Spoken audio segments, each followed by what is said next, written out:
I'd like to tell you about the strangest secret in the world.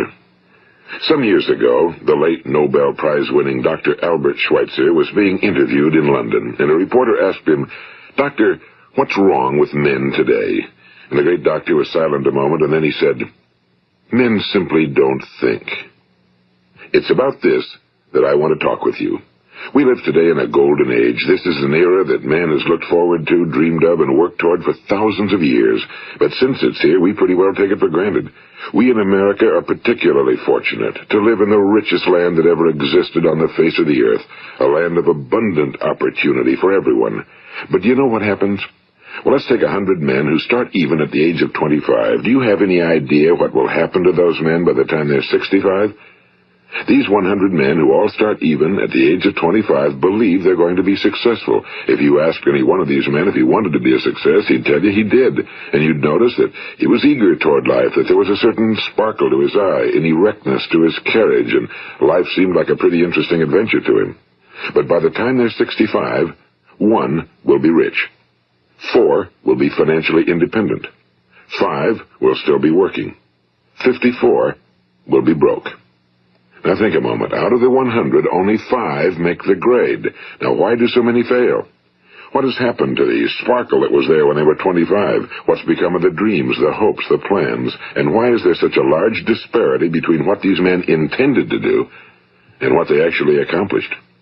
When we say about 5% achieve success, we have to define success. And here's the best definition I've ever been able to find. Success is the progressive realization of a worthy ideal.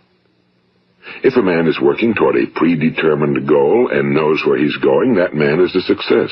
If he's not doing that, he's a failure. Success is the progressive realization of a worthy ideal. Rollo May, the distinguished psychiatrist, wrote a wonderful book called Man's Search for Himself. And in this book he says, the opposite of courage in our society is not cowardice. It is conformity. And there you have the trouble today. It's conformity, people acting like everyone else without knowing why, without knowing where they're going. Now think of it. In America right now, there are over 18 million people 65 years of age and older. And most of them are broke. They're dependent on someone else for life's necessities.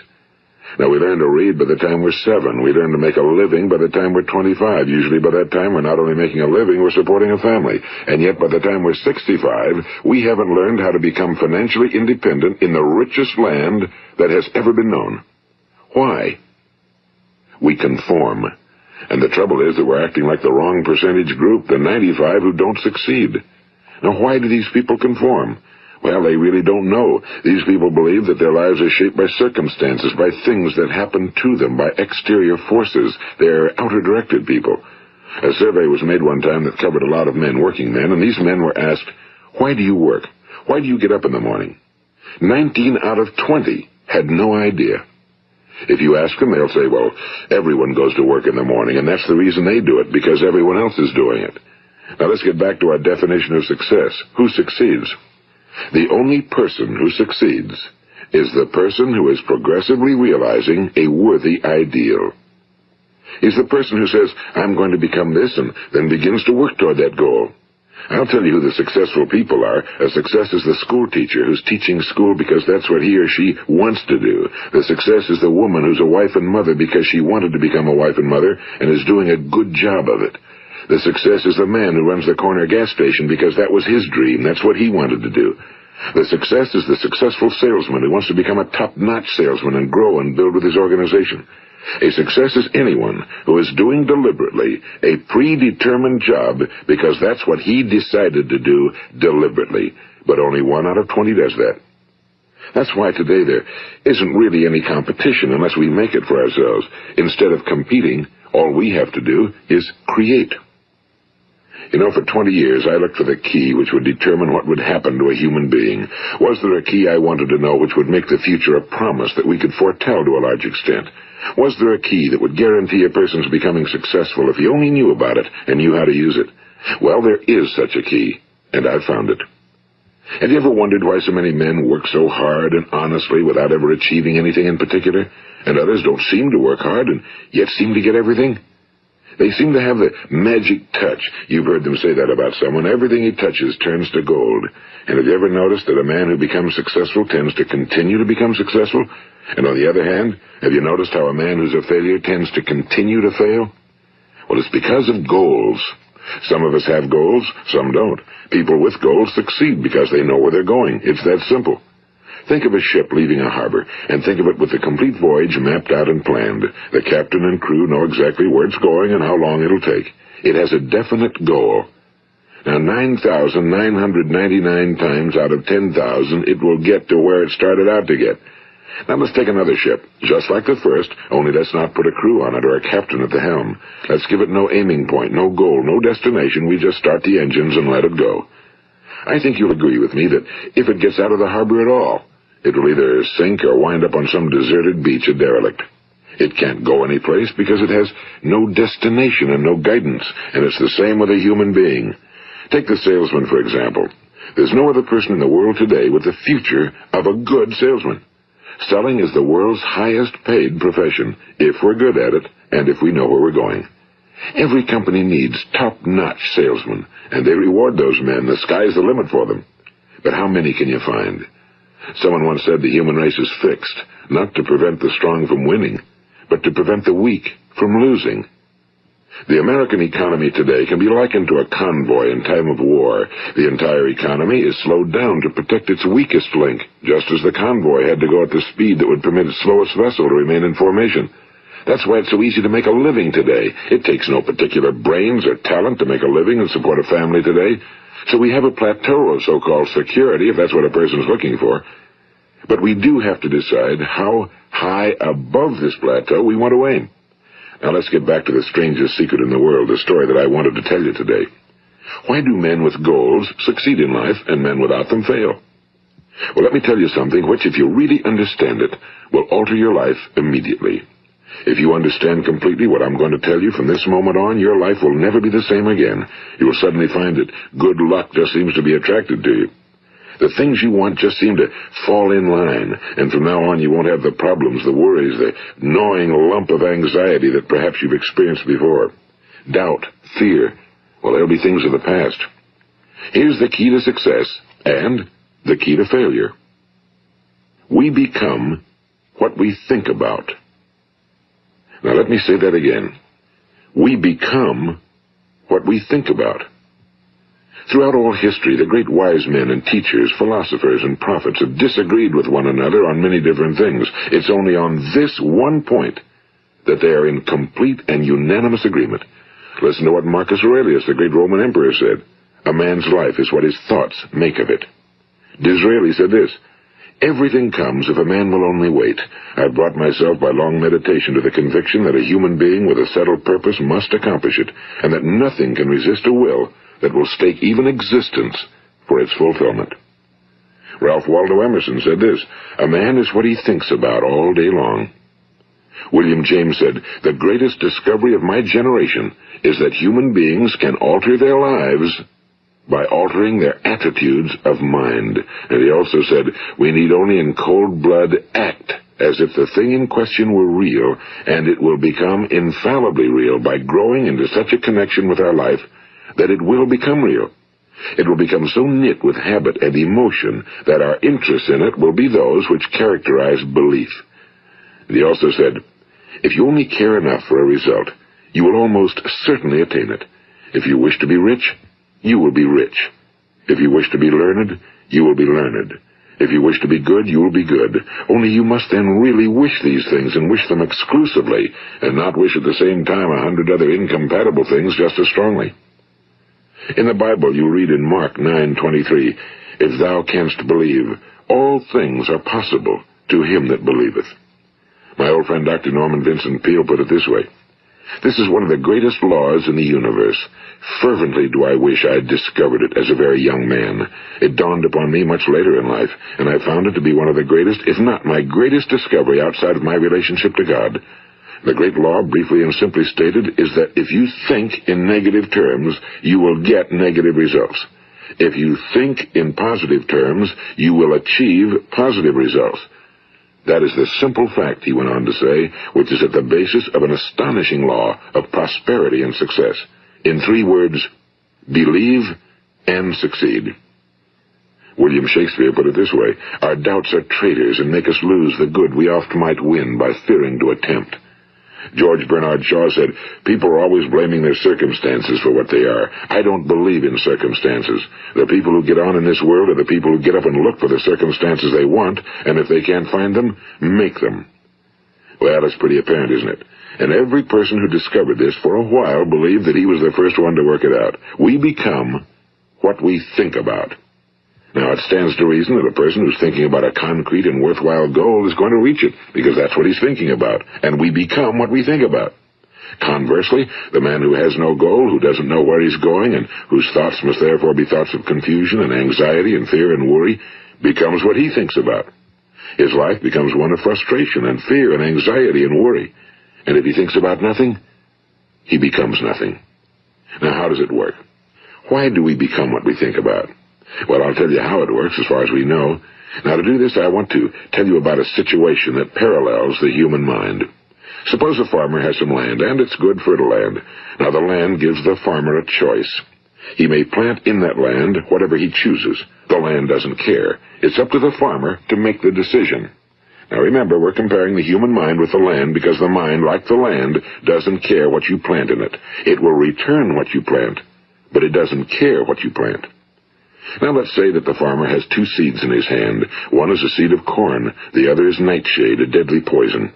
He digs 2 little holes in the earth, and he plants both seeds, one corn, the other nightshade. He covers up the holes, waters, and takes care of the land, and what will happen? Invariably, the land will return what's planted. As it's written in the Bible, as ye sow, so shall ye reap. Now remember, the land doesn't care. It'll return poison in just as wonderful abundance as it will corn. So up come the 2 plants, one corn, one poison. Now, the human mind is far more fertile, far more incredible and mysterious than the land, but it works the same way. It doesn't care what we plant. Success, failure. A concrete, worthwhile goal, or confusion. Misunderstanding, fear, anxiety, and so on. But what we plant, it must return to us. You see, the human mind is the last great unexplored continent on Earth. It contains riches beyond our wildest dreams. It will return anything we want to plant. Now, you might say, well, if that's true, why don't people use their minds more? Well, I think they figured out an answer to that one, too.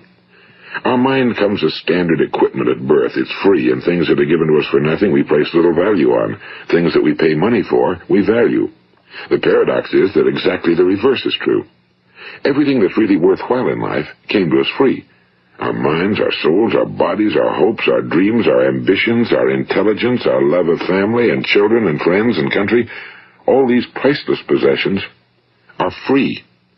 But the things that cost us money are actually very cheap and can be replaced at any time. A good man can be completely wiped out and make another fortune. He can do that several times. Even if our home burns down, we can rebuild it. But the things we got for nothing, we can never replace. The human mind isn't used because we take it for granted. Familiarity breeds contempt. It can do any kind of job we assign to it, but generally speaking, we use it for little jobs instead of big, important ones. Universities have proved that most of us are operating on about 10% or less of our abilities. So decide now, what is it you want? Plant your goal in your mind. It's the most important decision you'll ever make in your entire life. What is it you want? Do you want to be an outstanding salesman? A better worker at your particular job? Do you want to go places in your company? In your community? Do you want to get rich? All you've got to do is plant that seed in your mind, care for it, work steadily toward your goal, and it will become a reality. It not only will, there's no way that it cannot. You see, that's a law, like the laws of Sir Isaac Newton, the laws of gravity. If you get on top of a building and jump off, you'll always go down. You'll never go up, and it's the same with all the other laws of nature. They always work. They're inflexible. Think about your goal in a relaxed, positive way. Picture yourself in your mind's eye as having already achieved this goal. See yourself doing the things you will be doing when you've reached your goal. Ours has been called the phenobarbital age, the age of ulcers and nervous breakdowns and tranquilizers. At a time when medical research has raised us to a new plateau of good health and longevity, far too many of us worry ourselves into an early grave trying to cope with things in our own little personal ways without learning a few great laws that will take care of everything for us. These things we bring on ourselves through our habitual way of thinking. Every one of us is the sum total of his own thoughts. He is where he is because that's exactly where he really wants to be, whether he'll admit that or not. Each of us must live off the fruit of his thoughts in the future, because what you think today and tomorrow, next month and next year, will mold your life and determine your future. You're guided by your mind. I remember one time I was driving through eastern Arizona, and I saw one of those giant earth-moving machines roaring along the road at about 35 miles an hour with what looked like 30 tons of dirt in it. A tremendous, incredible machine, and there was a little man perched way up on top with the wheel in his hands guiding it. And as I drove along, I was struck by the similarity of that machine to the human mind. Just suppose you're sitting at the controls of such a vast source of energy. Are you going to sit back and fold your arms and let it run itself into a ditch? Or are you going to keep both hands firmly on the wheel and control and direct this power to a specific, worthwhile purpose? It's up to you. You're in the driver's seat. You see, the very law that gives us success is a two-edged sword. We must control our thinking. The same rule that can lead a man to a life of success, wealth, happiness, and all the things he ever dreamed of for himself and his family. That very same law can lead him into the gutter. It's all in how he uses it, for good or for bad. This is the strangest secret in the world. Now, why do I say it's strange, and why do I call it a secret? Actually, it isn't a secret at all. It was first promulgated by some of the earliest wise men, and it appears again and again throughout the Bible, but very few people have learned it, understand it. That's why it's strange, and why for some equally strange reason it virtually remains a secret. I believe that you could go out and walk down the main street of your town and ask one man after another what the secret of success is, and you probably wouldn't run into one man in a month who could tell you. Now, this information is enormously valuable to us if we really understand it and apply it. It's valuable to us not only for our own lives, but the lives of those around us, our families, employees, associates, and friends. Life should be an exciting adventure. It should never be a bore. A man should live fully, be alive. He should be glad to get out of bed in the morning. He should be doing a job he likes to do because he does it well. One time I heard Grove Patterson, the great late editor-in-chief of the Toledo Daily Blade, make a speech, and as he concluded his speech, he said something I've never forgotten. He said, "My years in the newspaper business have convinced me of several things. Among them, that people are basically good, and that we came from someplace, and we're going someplace. So we should make our time here an exciting adventure. The architect of the universe didn't build a stairway leading nowhere." And the greatest teacher of all, the carpenter from the plains of Galilee, gave us the secret time and time again. As ye believe, so shall it be done unto you. I've explained the strangest secret in the world and how it works. Now, on this side, I want to explain how you can prove to yourself the enormous returns possible in your own life by putting this secret to a practical test. I want you to make a test that will last 30 days. It isn't going to be easy, but if you'll give it a good try, it will completely change your life for the better. Now, back in the 17th century, Sir Isaac Newton, the English mathematician and natural philosopher, gave us some natural laws of physics which apply as much to human beings as they do to the movement of bodies in the universe. And one of these laws is that for every action, there is an equal and opposite reaction. Simply stated, as it applies to you and me, it means we can achieve nothing without paying the price. The results of your 30-day experiment will be in direct proportion to the effort you put forth. To be a doctor, you must pay the price of long years of difficult study. To be successful in selling, and remember that each of us succeeds to the extent of his ability to sell. Selling our families on our ideas, selling education in schools, selling our children on the advantages of living the good and honest life, selling our associates and employees on the importance of being exceptional people. To, of course, the profession of selling itself. But to be successful in selling our way to the good life, we must be willing to pay the price. Now, what is that price? Well, it's many things. First, it's understanding emotionally, as well as intellectually, that we literally become what we think about, that we must control our thoughts if we're to control our lives. It's understanding fully that as ye sow, so shall ye reap. Second, it's cutting away all fetters from the mind and permitting it to soar as it was divinely designed to do. It's the realization that your limitations are self-imposed and that the opportunities for you today are enormous beyond belief. It's rising above narrow-minded pettiness and prejudice.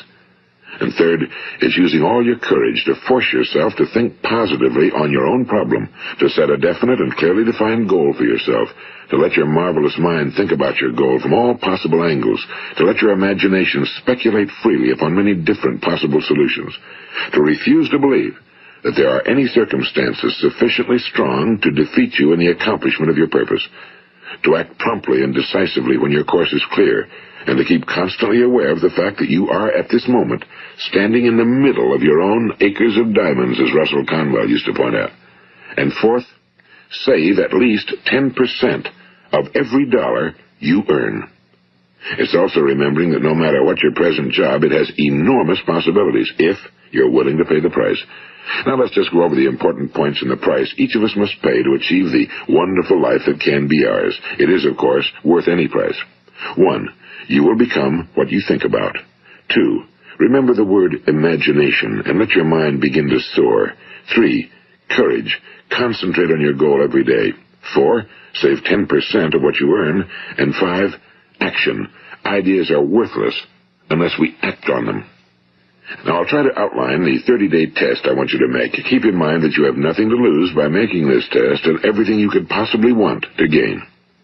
There are two things that may be said of everyone. Each of us wants something, and each of us is afraid of something. I want you to write on a card what it is you want more than anything else. It may be more money. Perhaps you'd like to double your income or make a specific amount of money. It may be a beautiful home. It may be success at your job. It may be a particular position in life. It could be a more harmonious family. Each of us wants something. Now write down on your card specifically what it is you want. Make sure it's a single goal and clearly defined. You needn't show it to anyone, but carry it with you so that you can look at it several times a day. Think about it in a cheerful, relaxed, positive way each morning when you get up, and immediately you have something to work for, something to get out of bed for, something to live for. Look at it every chance you get during the day and just before going to bed at night. And as you look at it, remember that you must become what you think about, and since you're thinking about your goal, you realize that soon it will be yours. In fact, it's yours really the moment you write it down and begin to think about it. Look at the abundance all around you as you go about your daily business. You have as much right to this abundance as any other living creature. It's yours for the asking. Now we come to the difficult part. Difficult because it means the formation of what is probably a brand new habit, and new habits are not easily formed. Once formed, however, it will follow you for the rest of your life. Stop thinking about what it is you fear. Each time a fearful or negative thought comes into your consciousness, replace it with a mental picture of your positive and worthwhile goal. And there will come times when you'll feel like giving up. It's easier for a human being to think negatively than positively. That's why only 5% are successful. You must begin now to place yourself in that group. For 30 days, you must take control of your mind. It will think about only what you permit it to think about. Each day for this 30-day test, do more than you have to do. In addition to maintaining a cheerful, positive outlook, give of yourself more than you've ever done before. Do this knowing that your returns in life must be in direct proportion to what you give. The moment you decide on a goal to work toward, you're immediately a successful person. You are then in that rare and successful category of people who know where they're going. Out of every 100 people, you belong to the top 5. Don't concern yourself too much with how you're going to achieve your goal. Leave that completely to a power greater than yourself. All you have to do is know where you're going. The answers will come to you of their own accord and at the right time. Remember these words from the Sermon on the Mount, and remember them well. Keep them constantly before you this month of your test. Ask, and it shall be given you. Seek, and ye shall find. Knock, and it shall be opened unto you. For every one that asketh receiveth, and he that seeketh findeth, and to him that knocketh it shall be opened. It's as marvelous and as simple as that. In fact, it's so simple that in our seemingly complicated world, it's difficult for an adult to understand that all he needs is a purpose and faith. For 30 days, do your very best.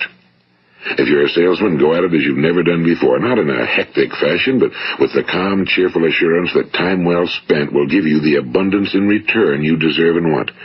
If you're a homemaker, devote your 30-day test to completely giving of yourself without thinking about receiving anything in return, and you'll be amazed at the difference it makes in your life. No matter what your job, do it as you've never done it before for 30 days. And if you've kept your goal before you every day, you'll wonder and marvel at this new life you've found. Dorothea Brand, the outstanding editor and writer, discovered it for herself and tells about it in her fine book, Wake Up and Live. Her entire philosophy is reduced to the words, act as though it were impossible to fail. She made her own test with sincerity and faith, and her entire life was changed to one of overwhelming success. Now, you make your test for 30 full days. Don't start your test until you've made up your mind to stick with it. You see, by being persistent, you're demonstrating faith. Persistence is simply another word for faith. If you didn't have faith, you'd never persist. If you should fail during your first 30 days, by that I mean suddenly find yourself overwhelmed by negative thoughts, you've got to start over again from that point and go 30 more days. Gradually, your new habit will form until you find yourself one of that wonderful minority to whom virtually nothing is impossible. And don't forget the card. It's vitally important as you begin this new way of living. On one side of the card, write your goal, whatever it may be. On the other side, write the words we've quoted from the Sermon on the Mount. Ask, and it shall be given you. Seek, and ye shall find. Knock, and it shall be opened unto you. Nothing great was ever accomplished without inspiration. See that during these crucial first 30 days, your own inspiration is kept at a peak. And above all, don't worry. Worry brings fear, and fear is crippling. The only thing that can cause you to worry during your test is trying to do it all yourself. Know that all you have to do is hold your goal before you. Everything else will take care of itself. Remember also to keep calm and cheerful. Don't let petty things annoy you and get you off course. Now, since making this test is difficult, some will say, why should I bother? Well, look at the alternative. No one wants to be a failure. No one really wants to be a mediocre individual. No one wants a life constantly filled with worry and fear and frustration. Therefore, remember that you must reap that which you sow. If you sow negative thoughts, your life will be filled with negative things. If you sow positive thoughts, your life will be cheerful, successful, and positive. Now, gradually, you will have a tendency to forget what you've heard on this recording. Play it often. Keep reminding yourself of what you must do to form this new habit. Gather your whole family around at regular intervals and listen to what's been said here. You know, most men will tell you that they want to make money without understanding the law. The only people who make money work in a mint. The rest of us must earn money. This is what causes those who keep looking for something for nothing or a free ride to fail in life. The only way to earn money is by providing people with services or products which are needed and useful. We exchange our time and our product or service for the other man's money.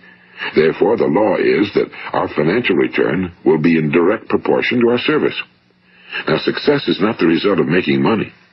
Making money is the result of success, and success is in direct proportion to our service. Most people have this law backwards. They believe that you're successful if you earn a lot of money. The truth is that you can only earn money after you're successful. It's like the story of the man who sat in front of the stove and said to it, give me heat, and then I'll add the wood. How many men and women do you know, or do you suppose there are today, who take the same attitude toward life? There are millions. We've got to put the fuel in before we can expect heat. Likewise, we've got to be of service first before we can expect money. Don't concern yourself with the money. Be of service. Build, work, dream, create.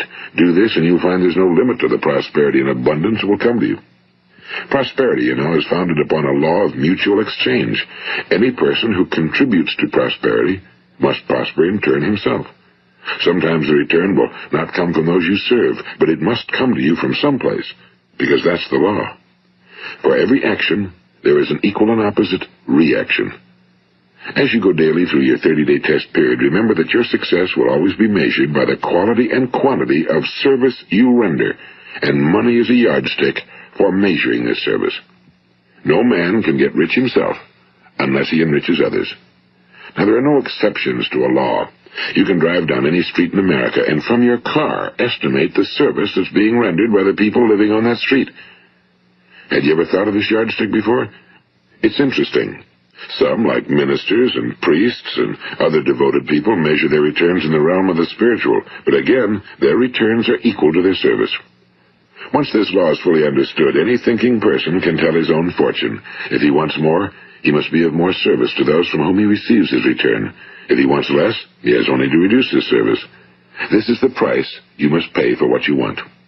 If you believe you can enrich yourself by deluding others, you can end only by deluding yourself.